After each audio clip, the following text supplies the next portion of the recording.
சூரியனுடைய கிரணங்களே, உங்களுடைய கூட்டுறவு எப்படி நிலைத்திருக்கிறதோ அப்படியே எங்களுடைய கூட்டுறவும் அழியாமல் இருக்கும்படி அருள் புரிவீர்களாக என்று 8 வடிவில் உள்ள சூரியர்களுக்கு இங்கே பிரார்த்தனை செய்யப்படுகிறது. 8 சூரியர்களில் ஆரோகன் என்ற சூரியனுடைய உலகத்தில் இருந்து கொண்டு என்னுடைய காந்தியினால் நான் பிரகாசிக்க வேண்டும். அவ்வாறே பிராஜன், படரன், பதங்கன், ஸ்வர்ணரன், ஜோதிஷிமான், விபாசன், கஷ்யபன் என்ற சூரியர்களுடைய உலகத்தில் இருந்து கொண்டு என்னுடைய காந்தியால் நான் பிரகாசிக்க வேண்டும்.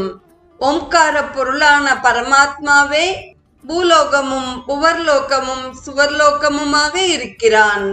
நீரில் பரிணமிக்கும் தேவதைகளே, உங்களுடைய கூட்டுறவு எப்படி நிலைத்திருக்கிறதோ அப்படியே எங்களுடைய கூட்டுறவும் அழியாமல் இருக்கும்படி அருள் புரிவீர்களாக என்று 16ஆம் அணுவாக்கத்திற்கான விளக்கம் நிறைவு